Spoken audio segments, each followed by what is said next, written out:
आज अखिलेश यादव जी संगम स्नान करके गए हैं। अभी कुछ दिन पहले उनका बयान आया था कि गंगा जी में केवल जो पापी लोग होते हैं वही स्नान करने जाते हैं।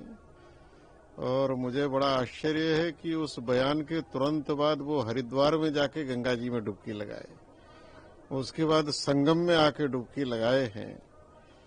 तो अगर गंगा जी में और संगम में पापी आते हैं तो अखिलेश यादव जी बताएं कि उन्होंने कौन कौन से पाप किए हैं। वैसे मैं उनको बहुत शुभकामना दूंगा कि वो गंगा जी में आए, गंगा का सम्मान किया और डुबकी लगाई, लेकिन आखिर उन्होंने कौन से पाप किए हैं जिसके लिए उनको गंगा जी आना पड़ा। और आरोप लगाना तो बहुत सरल है, आरोप तो आप किसी पर भी लगा दीजिए। पिछले दिनों अखिलेश यादव जी कह रहे थे कि यहाँ जो कल्पवासी हैं वो खुले मैदान में पड़े हैं। तो मैं तो अखिलेश जी को कहना चाहूंगा कि वो एक बहुत बड़ी पार्टी के नेता हैं, मुख्यमंत्री रहे हैं, उनकी पार्टी एक अच्छी पार्टी है। यहाँ पूरे विश्व के लोग आकर सेवा कर रहे हैं, कोई शिविर लगा रहा है, कोई भंडारा कर रहा है, कोई कुछ कर रहा है। अगर उन्होंने कहीं कुछ कल्पवासियों को देख भी लिया हो तो कम से कम उनको या उनकी पार्टी को चाहिए था कि उन कल्पवासियों की आकर सेवा कर देते। वो कभी बता रहे हैं कि यहाँ व्यवस्थाएं बड़ी गड़बड़ हैं। बहुत अच्छा ये रहता कि वो कुछ अच्छे सुझाव देते कि यहाँ ये चीज और होनी चाहिए।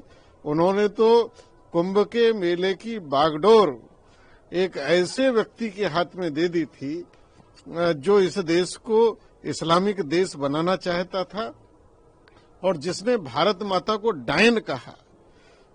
भारत का एक एक साधु उस समय कहता रहा कि भाई आपके मंत्रिमंडल में आजम खान के अलावा कोई दूसरा व्यक्ति नहीं है कि उसी को आप कुंभ की, जिसको सनातन धर्म के बारे में ABCD मालूम नहीं थी, पता नहीं है, ना यहाँ की रीतियों का मालूम है, ना अखाड़ों का मालूम है, ना संत परंपराओं का ज्ञान है, उन्होंने तो उसको प्रभारी बना दिया था। अब अखिलेश जी मुझे लगता है कि कहीं ना कहीं इतना अच्छा कुंभ हो रहा है, करोड़ों लोग आ रहे हैं, जा रहे हैं, तो खिसियानी बिल्ली खंबा नोचे वाली बात है और वो उसी तरह के बयान दे रहे हैं, बचकाने बयान दे रहे हैं। मेरा तो सुझाव है कि थोड़ी अपनी सोच को ऊंचा उठाना चाहिए।